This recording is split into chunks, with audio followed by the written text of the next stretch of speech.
નમસ્કાર બાળ મિત્રો, અમદાવાદ જિલ્લા પંચાયત શિક્ષણ સમિતિ આયોજિત મિશન પારમિતા કે જે સીઈટી કોમન એન્ટ્રન્સ ટેસ્ટની પરીક્ષાની તૈયારીના ભાગરૂપે શિક્ષા દર્શન કાર્યક્રમમાં આપ સર્વેનું હાર્દિક સ્વાગત છે. તમને તો ખ્યાલ જ છે કે સીઈટીની એક્ઝામ ધોરણ 5ના વિદ્યાર્થીઓ આપી શકે છે.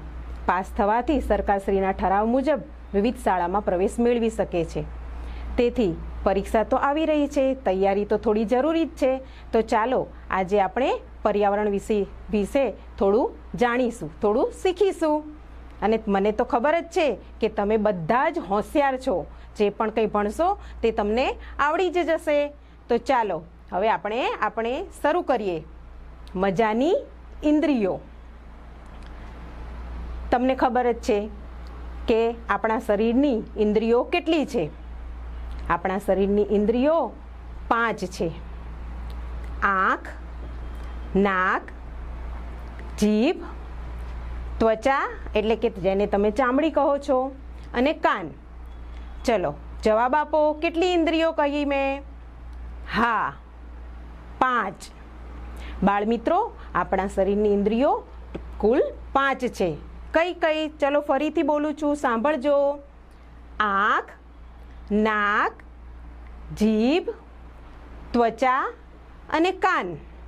આ બધી જ ઇન્દ્રિયો શું કામ કરે છે આપણા માટે એ તમને ખબર છે?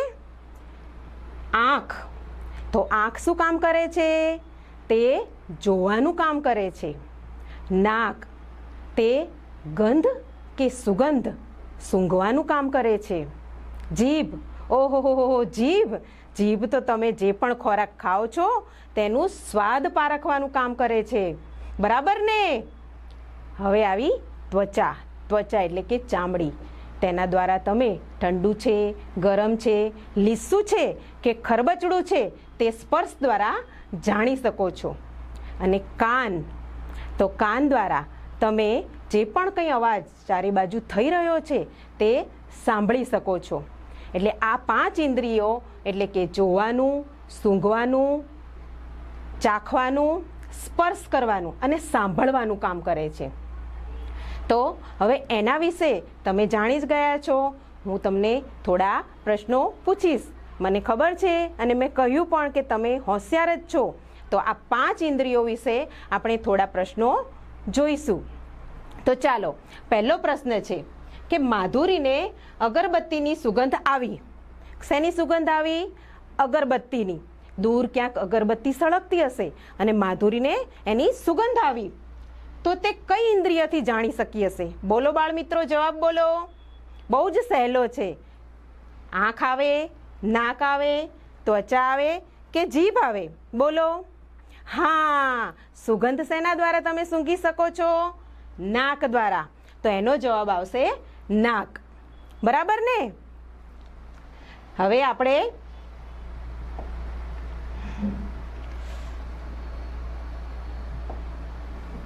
બીજો પ્રશ્ન જોઈશું કે તમે ગરમ ચાનો કપ સ્પર્શ કરો છો. કેવી ચા?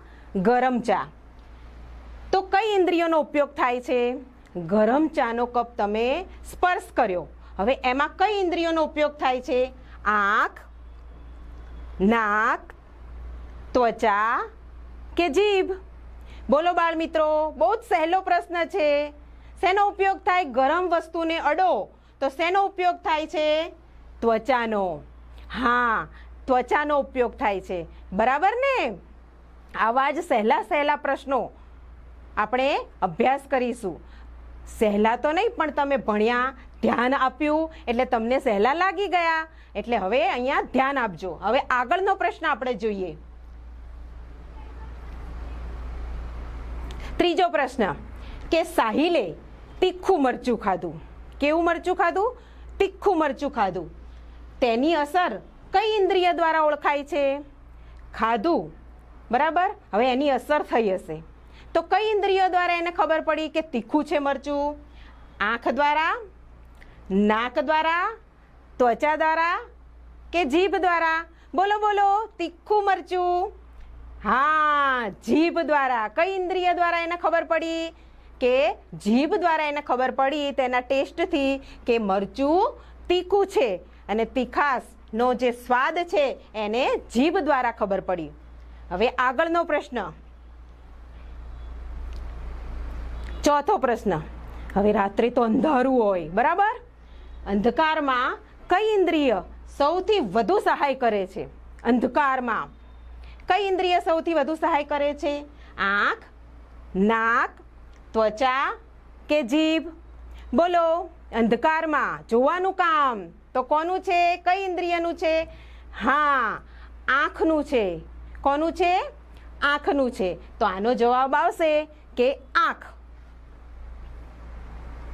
હવે પાંચમો પ્રશ્ન કે દિવાળીમાં તમને ખબર જ છે કે દિવાળીમાં રાત્રે શું થાય છે? દિવાળીમાં ખૂબ જ ફટાકડા ફૂટે છે ચારે બાજુ, બરાબર? તો તમને કઈ ઇન્દ્રિય દ્વારા ખબર પડશે? ફટાકડા ફૂટે છે, તમે ઘરમાં છો તો તમને કઈ ઇન્દ્રિયો દ્વારા ખબર પડશે કે બહાર ફટાકડા ફૂટે છે? આંખ, નાક, કાન કે જીભ? બોલો. બહુ જ સહેલો પ્રશ્ન છે. હા, બધા જ સાચું બોલ્યા. કાન દ્વારા. શેના દ્વારા ખ્યાલ આવશે? કાન દ્વારા. બહાર ફટાકડા ફૂટે છે એનો અવાજ તમે કઈ ઇન્દ્રિય દ્વારા સાંભળી શકશો? કાન દ્વારા, બરાબર? તો આ થઈ ઇન્દ્રિયોની વાત. ઇન્દ્રિયો 5 છે: આંખ, નાક, જીભ, ત્વચા અને કાન. પાંચેયનું આપણે કામ પણ જોઈ લીધું. હવે આપણે એક બીજો મુદ્દો પણ શીખીશું, બરાબર? તો અહીંયા થોડું ધ્યાન આપશો. હવે બીજો મુદ્દો છે કે સ્વાદ.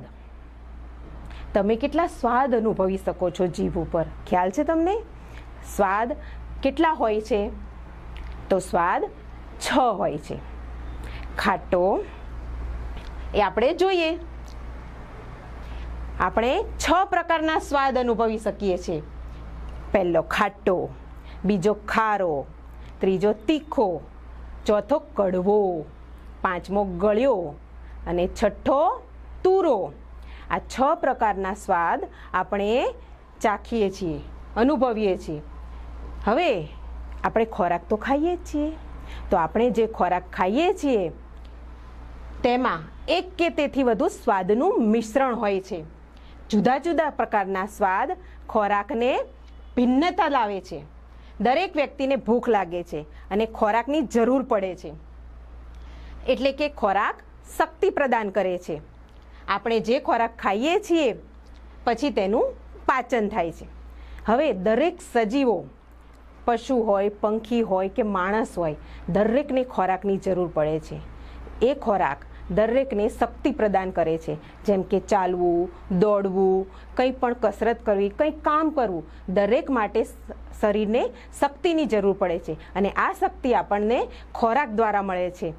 અલગ અલગ ખોરાક ખાવાથી આપણા શરીરને અલગ અલગ પોષણ મળી રહે છે. જે ખોરાકમાં શરીરને માટે જરૂરી બધા જ પોષક તત્વો જેમ કે પ્રોટીન, ચરબી, વિટામિન, કાર્બોહાઈડ્રેટ, ખનિજ સારો યોગ્ય પ્રમાણમાં હોય તેવા ખોરાકને સમતોલ આહાર કહેવામાં આવે છે. માટે આપણે આવો ખોરાક લેવો જોઈએ. નહીતર ઘણીવાર કુપોષણનો ભોગ બનાય છે. કુપોષણ એટલે કે નબળાઈ. નબળાઈનો ભોગ બનાય છે. નબળાઈ આવે એટલે શરીર બરાબર કામ ના કરી શકે. અને શરીરને બરાબર તંદુરસ્ત અને શક્તિવાળું રાખવા માટે સમતોલ આહાર તો જરૂરી છે, બરાબર? હવે આપણે જોયા કે સ્વાદ કેટલા છે, ખોરાક આપણને જરૂરી છે, શેના માટે જરૂરી છે, બરાબર? એ આપણે જોયું. હવે ખોરાક ખાઈએ છીએ પછી તેનું પાચન થાય છે. પાચન થાય છે, આપણે ખોરાક ખાઈએ છીએ, ખાતા ખાતા પેટમાં જાય છે અને એનું પાચન થાય છે અને એ આપણને પોષણ આપે છે, આપણા શરીરને તાકાત આપે છે. તો આપણે હવે આના વિશેના થોડા પ્રશ્નો જોઈશું. એના વિશેના પ્રશ્નો પણ તમને આવડશે. તો ચાલો આપણે આના પ્રશ્નો પણ જોઈએ, બરાબર? ચલો, સ્વાદ તો તમને ખબર જ છે. ખોરાક તો બધાને મજા આવે. સરસ સરસ ખોરાક ખાતા હોય તો બધાને મજા આવે. એ જ વિશેના ચલો પ્રશ્નો. નીચેનામાંથી કયા ખોરાકનો સ્વાદ અલગ પડે છે? સાંભળજો હો. નીચેનામાંથી કયા ખોરાકનો સ્વાદ અલગ પડે છે. પહેલું છે આંબલી, બીજું છે લીંબુ, ત્રીજું છે કારેલા અને ચોથું છે કાચી કેરી. ચલો, બધાને ખબર હશે કે લીંબુનો સ્વાદ કેવો હોય, આંબલીનો સ્વાદ કેવો હોય, કાચી કેરીનો સ્વાદ કેવો હોય, કારેલાનો સ્વાદ કેવો હોય. તો આંબલીનો સ્વાદ કેવો હોય? ખાટો. લીંબુ બોલો, તમને આવડે જ છે, ખાધેલું જ છે. હા, લીંબુનો સ્વાદ હોય ખાટો. કારેલા તો કેવા લાગે? કડવા. હા, કારેલાનો સ્વાદ કેવો હોય? કડવો. કાચી કેરીનો સ્વાદ કેવો હોય? ખાટો. તો જે બાકીના 3 છે એનો સ્વાદ છે ખાટો અને કારેલાનો સ્વાદ છે કડવો. તો કયું અલગ પડશે? તો કારેલા. બરાબર, આનો જવાબ આવશે કારેલા.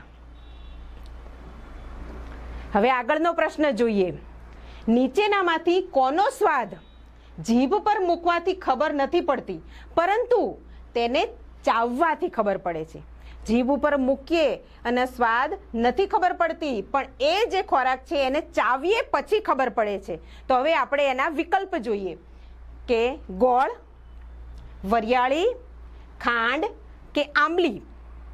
તો આ 4માંથી તમને કયો સ્વાદ છે જે ચાવવાથી જ ખબર પડશે, મૂકવાથી નહીં જીભ ઉપર? તો એનો જવાબ આવશે વરિયાળી. કેમ કે ગોળને જીભ પર મૂકવાથી તેનો સ્વાદ તમને ખ્યાલ જ આવી જશે.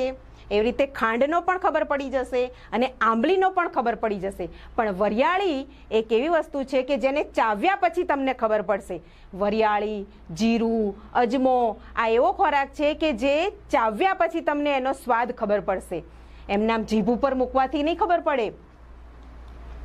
હવે આગળનો પ્રશ્ન જોજો. હા, ફરી રમેશે મરચું ખાધું અને તરત જ પાણી માંગ્યું, તો મરચાંનો સ્વાદ કેવો હશે?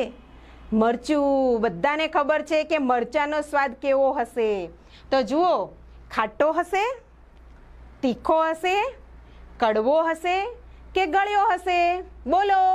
હા, જો બધા જ હોશિયાર થઈ ગયા, બધાએ જવાબ આવ્યો. કેવો હશે સ્વાદ? તીખો. કેવો સ્વાદ હશે મરચાંનો? તીખો. હવે આગળનો પ્રશ્ન. હા, તમે જવાબ આપજો. મોંમાં કયા ભાગમાં ખોરાક મૂકતા સ્વાદ ઓળખાય છે? મોં તો બધાને ખબર છે. એમાં કયા ભાગ ઉપર આપણે ખોરાક મૂકીએ છીએ અને આપણને સ્વાદની ખબર પડે છે? એક તો તાળવા ઉપર, હોઠ ઉપર, જીભ ઉપર કે દાંતની વચ્ચે? બોલો, શેના ઉપર ખોરાક મૂકશો તો તમને સ્વાદની ખબર પડશે? તાળવા ઉપર, હોઠ ઉપર, જીભ ઉપર કે દાંતની વચ્ચે? હા, એનો જવાબ આવશે જીભ ઉપર. કોઈ પણ ખોરાકનો સ્વાદ જીભ દ્વારા પારખી શકાય છે. શેના દ્વારા પારખી શકાય છે? જીભ દ્વારા. હવે આગળનો પ્રશ્ન. ખોરાકનું પાચન શરીરના કયા અંગમાં થાય છે? પેટમાં, ફેફસામાં, ગળામાં કે હૃદયમાં? બોલો. ખોરાકનું પાચન શરીરના કયા અંગમાં થાય છે? હા, પેટમાં. એનો જવાબ આવશે પેટમાં. રોહને તેની ઉંમર કરતાં ખૂબ જ જાડો છે. રોહન છે ને, એની ઉંમર કરતાં ખૂબ જાડો છે, વધારે વજન છે. તો તેણે કેવો ખોરાક લેવો જોઈએ? હવે ખૂબ જાડો છે ઉંમર કરતાં, એનું શરીર બેડોળ બની ગયું છે, તો તેણે પોતાના શરીરને તંદુરસ્ત બનાવવા માટે કેવા પ્રકારનો ખોરાક લેવો પડશે? સમતોલ આહાર, તળેલો આહાર, બજારનો આહાર કે ખૂબ જ મસાલેદાર આહાર? બોલો, કયો ખોરાક લેવો પડશે રોહને કે પોતાના શરીરને તંદુરસ્ત રાખી શકે? આપણે જોયું આગળ કે સમતોલ આહાર કોને કહેવાય. આ જ સવાલનો જવાબ આવશે સમતોલ આહાર. સમતોલ આહાર દ્વારા તમને શરીરને બધા જ પોષક તત્વો મળી રહે તેવો હોય છે. તેથી જો રોહન સમતોલ આહાર ચાલુ કરે રોજ અને જોડે થોડી કસરત પણ રાખે તો રોહનનું શરીર તંદુરસ્ત બનશે અને તેનું વજન ક્રમશઃ ઘટતું જશે અને તંદુરસ્ત રીતે એ જીવન જીવી શકશે. હવે આગળનો પ્રશ્ન. બીમાર વ્યક્તિને ગ્લુકોઝ કેમ આપવામાં આવે છે? તમે જોયું હશે કે તમારા કુટુંબમાં પણ ક્યારેક કોઈક બીમાર પડ્યું હશે, એને નબળાઈ આવી ગઈ હશે, અશક્ત બની ગયા હશે. હોસ્પિટલ લઈ જવાથી તેને ઘણીવાર તેમાં દાખલ કરવામાં આવે છે અને ગ્લુકોઝના બાટલા ચઢાવવામાં આવે છે. એ બાટલા દ્વારા, ગ્લુકોઝ દ્વારા વ્યક્તિને કેમ આપવામાં આવે છે? તો ઊંઘમાંથી ઉઠાડવા માટે, તાકાત આપવા માટે, નબળાઈ આવે એટલા માટે, કે પેટ ખરાબ કરવા માટે? બોલો, આનો જવાબ શું આવશે? કે ગ્લુકોઝ બીમાર વ્યક્તિને કેમ આપવામાં આવે છે? તો હા, બીમાર વ્યક્તિ ઘણીવાર ખોરાક ખાતી હોય છે પણ એને ઉલટી દ્વારા કે ઝાડા દ્વારા એ ખોરાક નીકળી જતો હોય છે, તેથી તેને શક્તિ મળતી નથી. પણ આવા ગ્લુકોઝના બાટલા ચઢાવીને તેના શરીરને શક્તિ પ્રદાન કરવામાં આવે છે. એટલે એનો જવાબ આવશે કે તાકાત આપવા માટે. ગ્લુકોઝ શરીરને તાકાત આપે છે, એટલે તાકાત આપવા માટે ગ્લુકોઝના બાટલા ચઢાવવામાં આવે છે. હવે આગળનો પ્રશ્ન. ગળ્યો સ્વાદ જીભના કયા ભાગમાં અનુભવાય છે? આપણા શરીરનું જે અંગ છે ને સ્વાદ પારખવાનું કામ કરે છે, જીભ, એ જીભના અલગ અલગ ભાગમાં અલગ અલગ સ્વાદ ઓળખવામાં આવે છે. તો અહીંયા આપણને પૂછ્યો છે કે ગળ્યો સ્વાદ જીભના કયા ભાગમાં અનુભવાય છે? જીભની પાછળ, જીભની બાજુમાં, જીભની આગળ કે જીભની નીચેના ભાગમાં? બોલો, કયા ભાગમાં અનુભવાય છે? તો ગળ્યો સ્વાદ જીભના આગળના ભાગમાં અનુભવવામાં આવે છે. ખોરાકના પાચન ક્રિયાની શરૂઆત કયા અંગથી થાય છે? તમે બધા જાણો જ છો કે શરીરને શક્તિ મેળવવા માટે ખોરાક જરૂરી છે. ખોરાક આપણે જ્યારે ખાઈએ છીએ તો પ્રથમ કયા અંગમાં મૂકીએ છીએ? બોલો બોલો, ખોરાક આપણે પહેલાં કયા અંગમાં મૂકીએ છીએ? હા, મોઢામાં. ક્યાં મૂકીએ છીએ આપણે? મોઢામાં. અને મોઢામાં પછી આપણે શું પ્રક્રિયા થાય છે? બોલો, ચાવવાની. હા, આનો જવાબ આવશે મોઢું. પાચન ક્રિયાની શરૂઆત મોઢાથી થાય છે. કે રીતે? બોલો, કોણ આપશે એ જવાબ? કે મોઢામાં પાચન ક્રિયાની શરૂઆત થઈ જાય છે. કઈ રીતે? તો બાળમિત્રો, મોઢામાં જ્યારે આપણે ચાવીએ છીએ ત્યારે એ ખોરાકમાં ચાવતા ચાવતા લાળ ભળે છે અને આ લાળ એ ખોરાકને પાચન કરવામાં મદદ કરે છે. તેથી ખોરાકના પાચન ક્રિયાની શરૂઆત મોઢાથી થાય છે. આનો જવાબ આવશે મોઢું. બધાને યાદ રહેશે ને કે પાચન ક્રિયાની શરૂઆત ક્યાંથી થાય છે? તો મોઢાથી. અને મોઢાથી કેમ? તો ચાવીને જે લાળ ખોરાકમાં ભળે છે તે આપણા શરીરમાં પાચનનું કામ કરે છે. બરાબર ને? પહેલાં આપણે એક પ્રશ્ન એ પણ જોયો હતો કે પાચન ક્યાં થાય છે? ખોરાક પછી છેલ્લે પેટમાં પહોંચે છે અને ત્યાં પાચન થાય છે. ખોરાક સાંભળજો હા બાળમિત્રો, ખોરાક ગળી શકાય એ માટે શું જરૂરી છે? તમે ખોરાક કોઈ પણ મોંમાં મૂકો છો, પછી ચાવ્યા પછી એને શું કરવું પડે છે? ગળવું પડે છે. મોઢામાં તો ખોરાક રહેતો નથી. આપણા શરીરમાં જાય પછી ખોરાકને શક્તિ મળે છે. તો ખોરાકને ગળી શકાય એ માટે શું જરૂરી છે? તો એના ઓપ્શન છે હવા, લાળ, તાપમાન કે પાણી. બોલો, જવાબ આપો બાળમિત્રો. હવા, લાળ, તાપમાન કે પાણી? બોલો, આગળના પ્રશ્નમાં જ આપણે એની ચર્ચા કરી છે. હા, લાળ. લાળ જ્યારે આપણે ખોરાક ચાવીએ છીએ ત્યારે ખોરાકમાં ભળે છે, તેને પોચો બનાવે છે.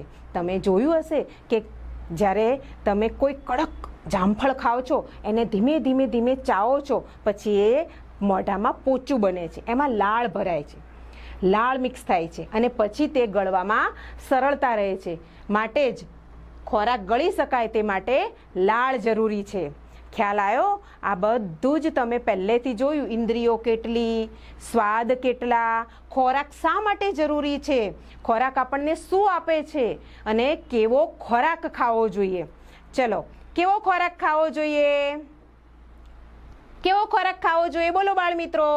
હા, સમતોલ આહાર, કે જેમાંથી આપણા શરીરને જરૂરી તમામ પોષક તત્વો જ્યારે મળી રહે તેવા ખોરાકને સમતોલ આહાર કહે છે. તેથી આજથી જ જો તમે બજારના ખરાબ ખોરાક ખાતા હોય એ છોડી દેજો અને સમતોલ આહાર ખાજો. બરાબર? મજા આવી ને બાળમિત્રો? હવે બીજા દિવસે બીજા વિષય સાથે આપણે ફરી મળીશું. ત્યાં સુધી આવજો.